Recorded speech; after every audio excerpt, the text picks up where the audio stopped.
Hey everyone, and welcome. We are Next Level Business Advisors, and this is Business Stories of Success. If you want to break through and achieve your own business success by learning from other successful business owners, you're in the right channel.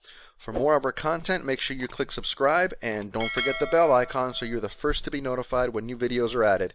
Enjoy today's video. Hello, hello, hello. You're with Marc Adams at Next Level Business Advisors, and we want to welcome you today to our meeting or our meeting. What in the world am I talking about? You know what this is the problem of? Too many things at one time. I was supposed to shut down my apps and did not do it. And as a result, here we are. Marc Adams with Zach Colman, Creative. I wanted to say a warm welcome. Thank you for joining us today. Thank you for having me on. No, my pleasure, my pleasure. I'm going to shut these apps down and get focused, man. I did the same thing. I did the same thing. Yeah, I don't know what it is. And this one is just so folks know we do it's pre-recorded. So this one's on Monday, and you know how Mondays go for business owners. It's the time to catch up from everything during the weekend. Yes, but here we yes. are, locked and loaded. So let's jump into it. Tell us who you are, name of your company. I already said it, but tell us about that company.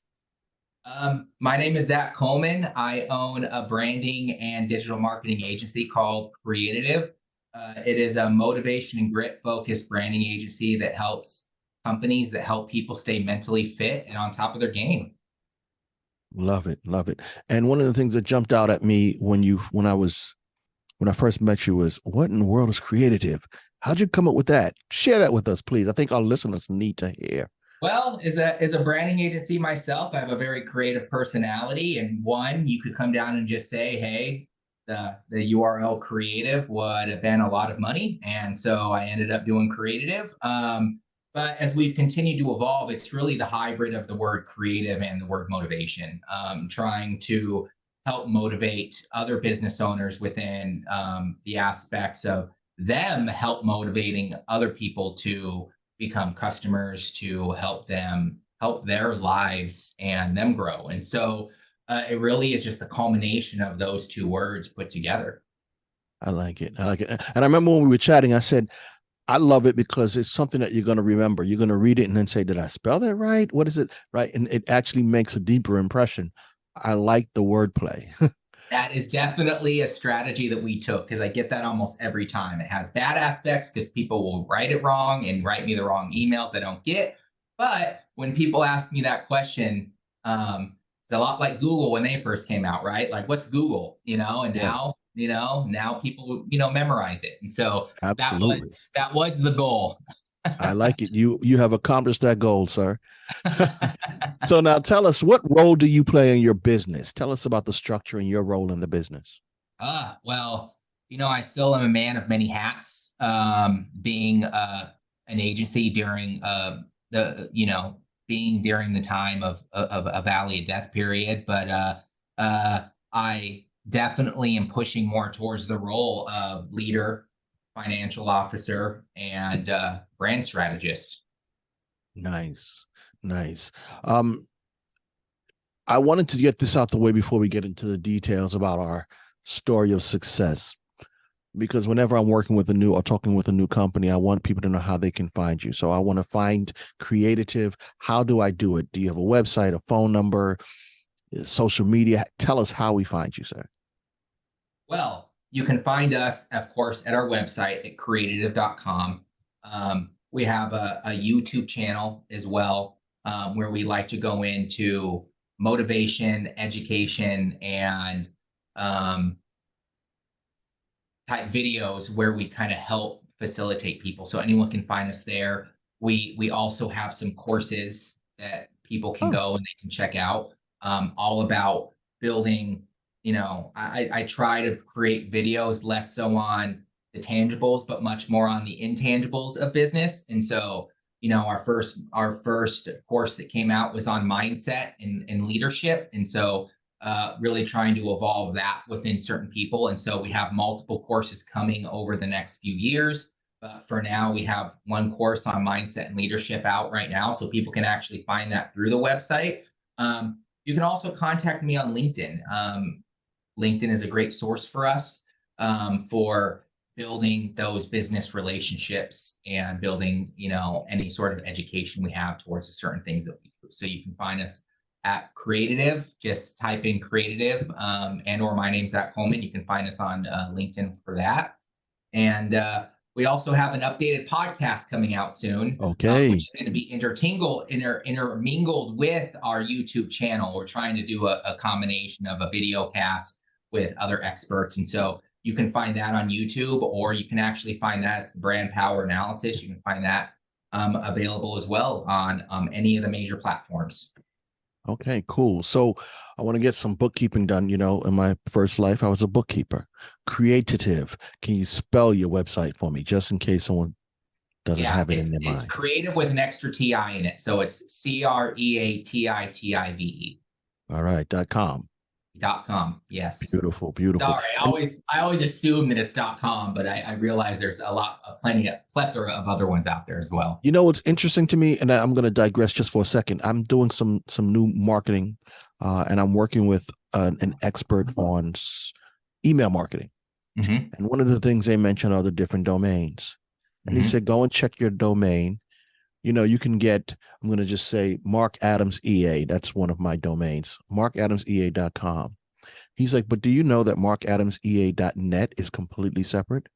And then you can get .team, .fyi, .help, .u. I'm like, what? So it's all, you better make sure you got it right. Somebody else might have creative.net or .biz, and my goodness, you can't even claim it. So you've got to grab all these different domain names. I have all those, and they all forward to mine. Not all of them, but the major ones. A bunch of them, right? What I always look at it as, because I've had a few prospects come to me and people talk to me about that same concept, is you have certain preferences for certain ones. Like if you're not a school, don't get an EDU. If you're not an org, if you're not nonprofit, don't get organization. Don't worry about it. Go for net. And if you're a company, CO is also a good one. And sometimes you have a play on words too. Like you can do, if there was an a VE, for instance, as the end, you could always do like create and then .ve or something along those natures. But for the majority, I still try to stick to people just going after the .com and then grabbing some of the other ones. If I could grab Creative and forward it, I would, if I wanted to spend $1 million doing so. But that might not be great. But so there's always a plethora of different ones you can use, especially if you're doing email marketing. Yeah, that's one thing that I've learned recently. And when trying to grow your business, we're still looking for ways. They say email marketing is still one of the best ways to do it. The challenge is not burning your email address, right? So you have to be careful with that. Well, and not to get off subject, but it's really all about connection. And there are a lot of companies out there that they get to the point where they're like, it's a numbers game to them. So they will go out there and it's the spray all effect. Let's email hundreds of millions of people. But if you're really using email marketing to connect with your audience and give good tips and reach out to the right people and more so do your research, then that shouldn't happen. Gotcha. It's a master of a small number, not a plethora of a lot. All right. See, that's why we bring on professionals like yourself. You're dropping nuggets, and people need to hear this, especially I've been in this business game for over 20 years, and I'm always learning, because this is, the business growth part. I look at it from a numbers point of view, but the actual marketing, well, that's not my expertise, right? So I have business coaches that help in that. We all need coaches. So it's nice to hear these perspectives from other professionals. Thank you for sharing that. Let me ask you, how long has Creatitive been in business? We've been around full time. It's been my full time thing for about, I think we're hitting 7 years this month. Time flies, right? Yeah, time flies. I was going to say 6.5, and then I realized, it's 7 now. Yeah, about 7 years now. That's I think any business that's over the 5-year mark is doing some nice sailing. So that's good work. Good on you. What makes you an expert in your field? What makes me an expert in my field is I am able to find failures, and I'm able to try my best to surpass those failures without putting myself down, which still does happen, but trying to learn from your mistakes and to keep growing. I think that's what makes me an expert. I like it. And I never like to call myself an expert. I like to say I study. So I like to say I study this field because you can learn a plethora of information in any field that you do. That's true. That's true. Um, like, knowledge is power. That's what they say. Mm-hmm. So Mm-hmm. we're always trying to grow. There's never a point for any business owner where they say, I've learned it all. I can now sit back and rest on my laurels. If you do that, you're going to be in a lot of trouble. Mm-hmm. So, Oh, yes, definitely. yeah. So let me ask you this other question with regard to this field. What made you decide to choose this specific business? Well, deep question. To answer in short, it's really where my world took me as I grew, as I evolved, and as I continue evolving. It's just the path that has continued to grow with me as I kind of look at some of our 10-year goals and I continue to build out my goals. It's just the road that it's kind of led me on. Mm, okay. All right. And here's an interesting question that I like to ask folks. The leap to business ownership. So I'm going to imagine in your journey, you didn't always have a business. You said it's been about 7 years this month. Mm-hmm. So 7 years ago, 7 years and a day, or 7.5 years ago, what made you say, I'm going to start a business and not continue as an employee or what have you? So I was in the corporate world, flipping between jobs. I actually started my career right around the 2008, 2010 recession. And so I actually started pretty low in the totem pole back then. And I was jumping from job to job every year. And at the time, you would think it was all about the money. But what I came to realize over the years is I got bored. I was learning everything in a matter of 3 or 4 months, and I was surpassing all my other employees and things that I was learning and craving and wanting to do.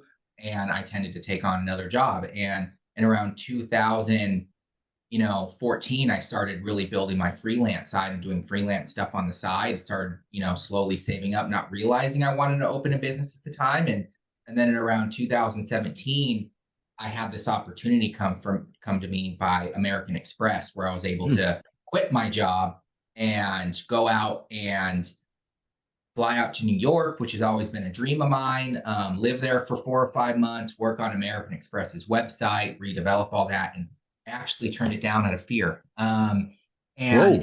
a week later, I tried to get the job back and they told me they gave it to someone else. And at that time, I came to realize it seemed like it was a bad move, but now that I look back, it is actually the thing that I needed to help me get past that fear. That job would have paid me 3 times as much as my yearly salary in a matter of 6 months, and I didn't take it because I was afraid of how business ownership wasn't as structured as the corporate world with money coming in.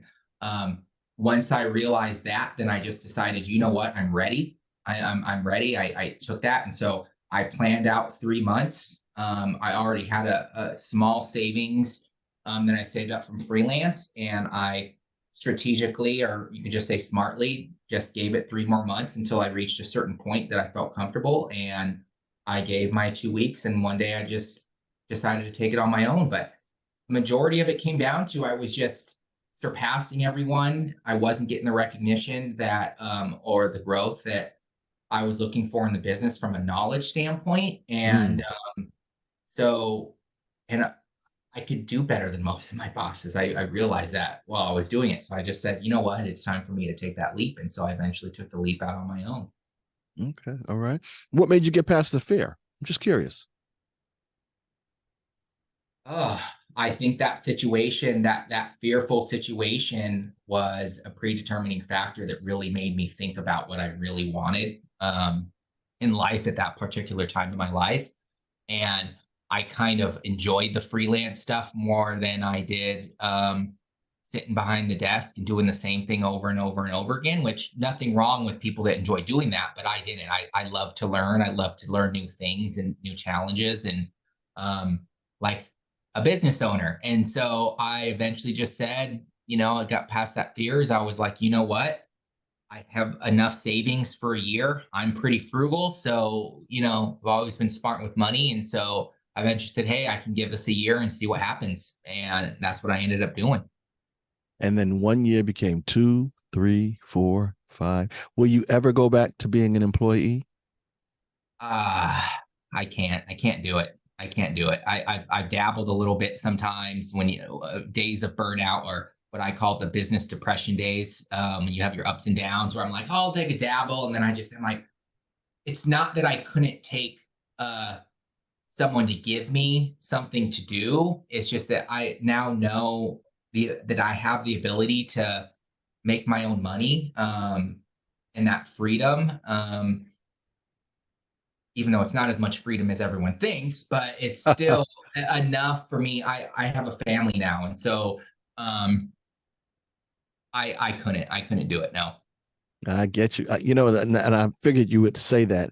There's a certain type of beauty when you own your own business that's unmatched. You can't get it secularly. You might be able to even make more money secularly, but there's just a beauty of owning your own. At least that's what I found. It's partly why I started this podcast about stories of success, because that's partly my definition of success, the beauty of controlling my own destiny financially by means of my business. That's a good one. And Yeah. if you feel it that way, that might be why you say there's no way.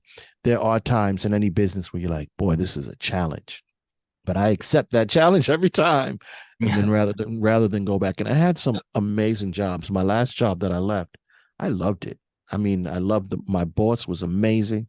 I was working for Dell. They got purchased, they sold the division. I was working for Merrill Lynch. It was a great job and I loved it. But the freedom that I have with my own is unmatched, so I understand where you're coming from with that. I'm going to ask you this question, and it's going to pivot into the title of our podcast, all about success. How do you define success? I think that varies depending on where you're at in your life.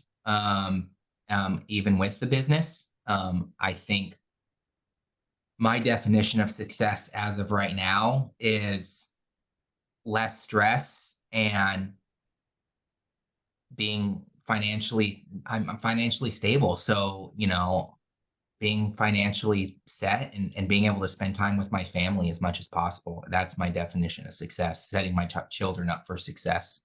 Nice. It's interesting. I remember when I first started out, one of my definitions of success was to be able to sell a client so that I can buy fish for my fish tank.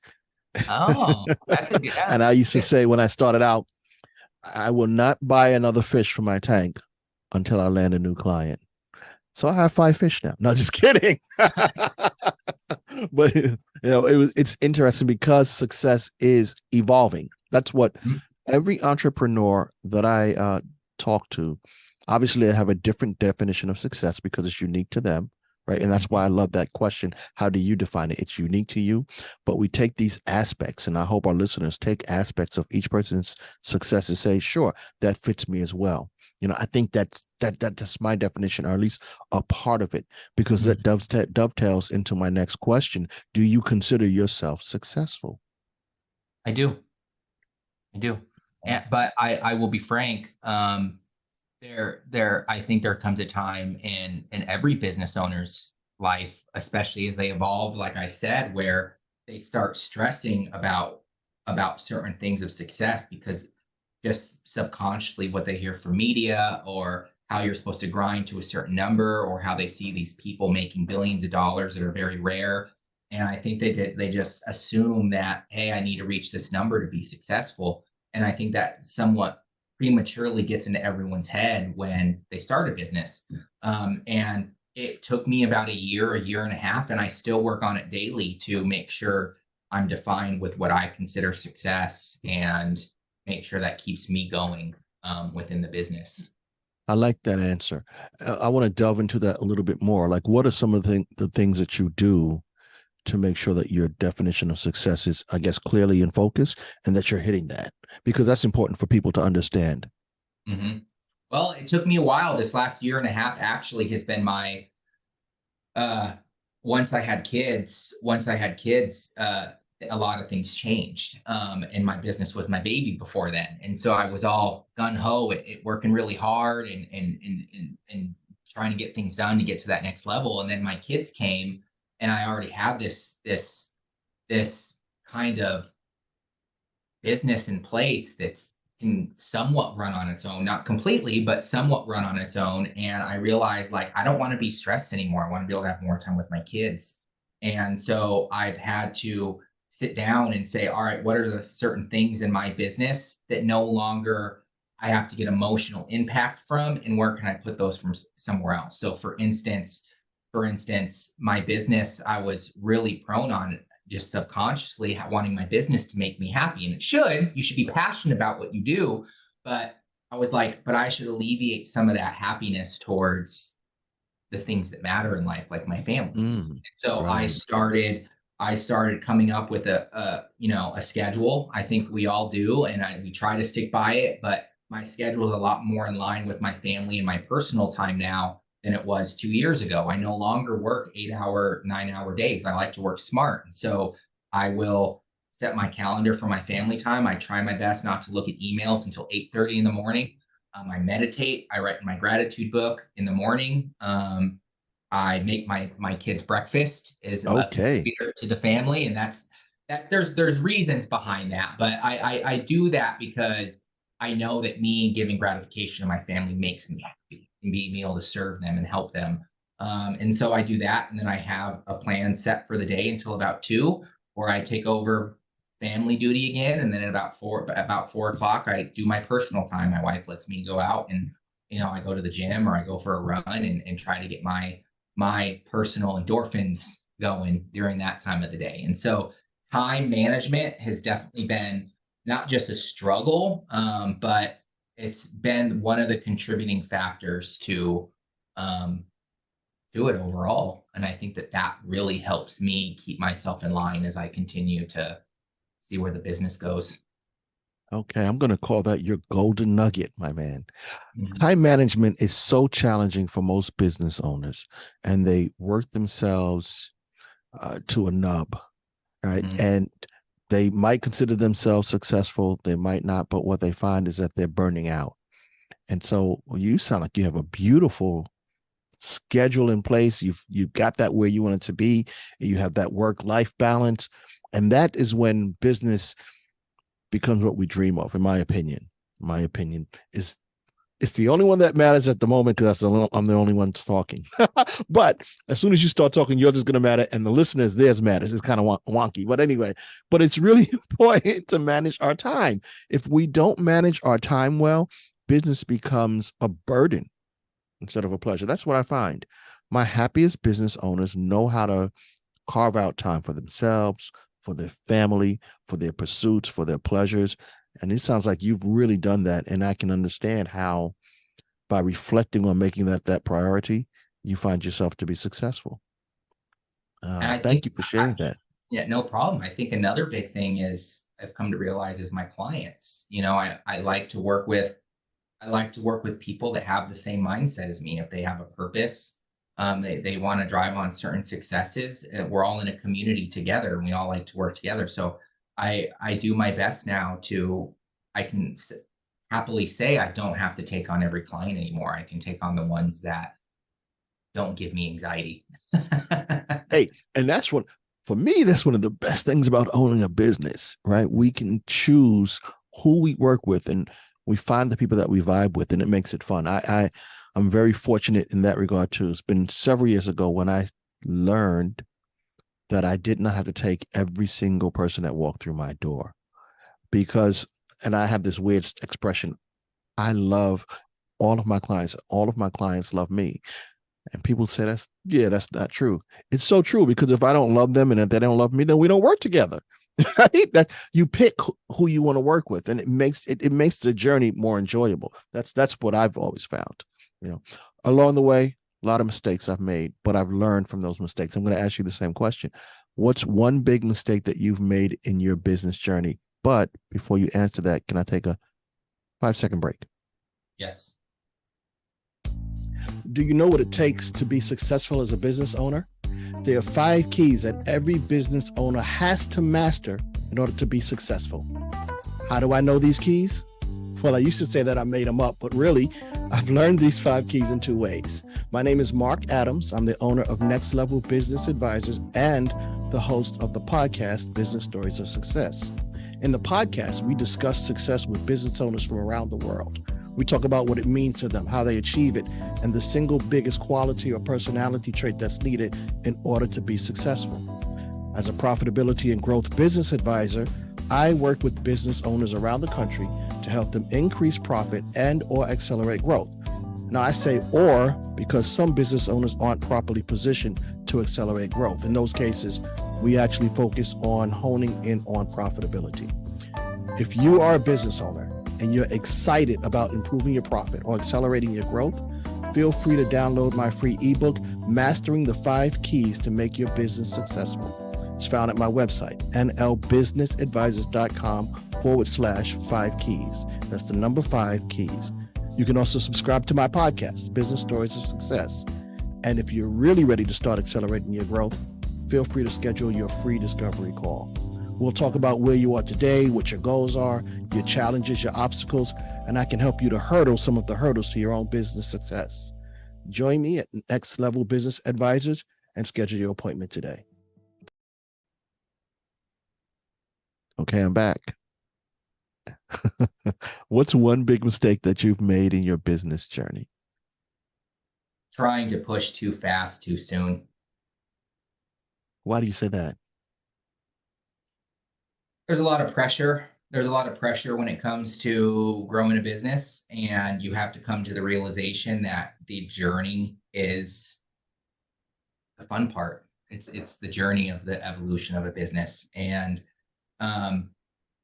there was a time about 2 years ago that I was ready to just say, hey, gun to the hose. We're going to hire all these people. We're going to try to push our marketing. We're going to try to fix all this stuff. And if things happen too fast, then you end up coming through a lot of mistakes, a lot of stress, a lot of errors. And so I had to come to the realization of just enjoying the journey and just saying, hey, you know what? Like, things will come when they're supposed to come. Yes, there's some strategy behind some of that stuff in business, and I'm never going to say there's not, but not putting too much pressure on myself to beat a certain number or hit a certain thing unexpectedly. Nice, nice. So if you're speaking to a business owner now and they say, hey, I want to get this mark as soon as possible, how would you help them to avoid that mistake? Oh, foundations. I'd say, hey, like, you can easily go out and we can easily market for you. But at the end of the day, you're going to be spending so much more money, so much more time on trial and error, not just with the money you're spending for advertisement, but the money you're spending with us, because we're basically going to have to figure all that stuff out for you as we're going along. So if you just sat back, figured out who you are, what you value, what you want, what your team to value, you kind of worked a little bit more on those foundations up front, that would be something that you can easily transfer and grow as you continue to grow your business. Very cool. Very cool. Thank you. Let me ask you this question. It's actually turned out to be one of my favorite questions when I ask every entrepreneur this. I've learned a lot just from their responses. So I can't wait to hear what you tell me. What do you think is the single most important quality to have as a business owner? Caring. Okay. I feel if more people cared about one another and cared about not just the outcome of what they were achieving, but the outcome of their partners and their customers, then I think that the world would be in a much better place. I like it. I like it. So caring. I like that answer. Let me ask you this. How did you arrive at caring more than any other quality?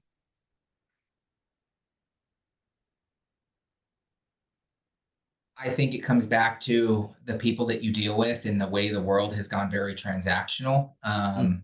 Is I think money is a very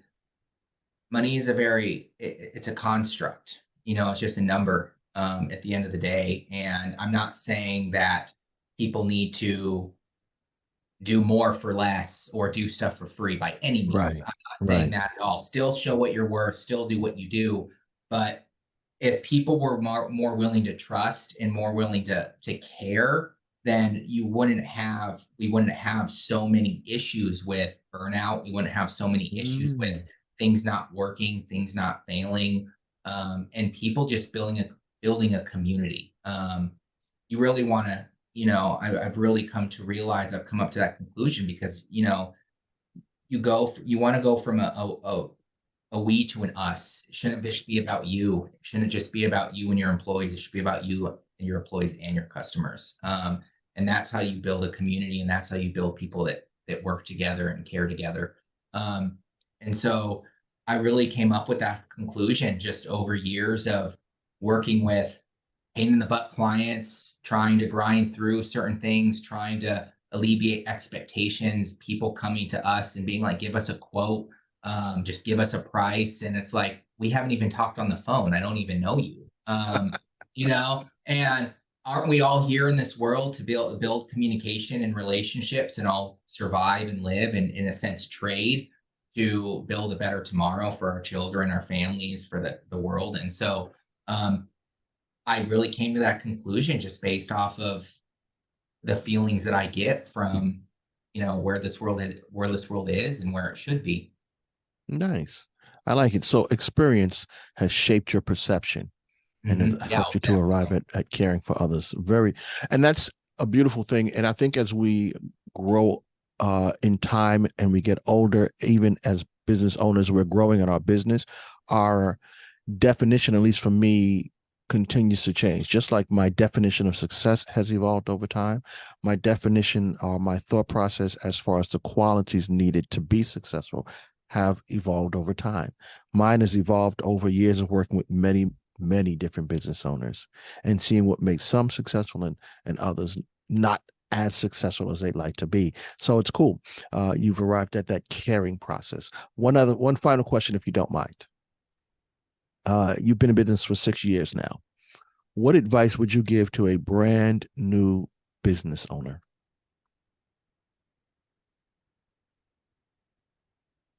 Enjoy the ability up front to pivot and change your business to what best suits and makes you happy. Okay. I like it. I like it. One more question, if you don't mind. I'm sorry. I said one, just indulge me. If you could go back, and I said 7 years ago, what advice would you give the day before you started your business? Prepare, save about a year's salary before you do it. That's I think practical. that, yeah, it keeps you from stressing too much, and it gives you kind of a set of time frame to see if it's really something that you want to do. I love that. I've gotten a lot of people give me, I think we're on episode 60 or something like that, different ideas. But I like that one because it's incredibly practical. It's something that I actually did when I started my business. I had saved up. So I figured if I don't make a dime in the first year, I'll be okay, right? Because I have my savings. And it's funny because I started doing taxes. So it was crazy busy for me until April 16th. And then it's like I ran into a wall and I started panicking. I had the savings, but I still was panicking. Is this the way? So that's a good practical piece of advice.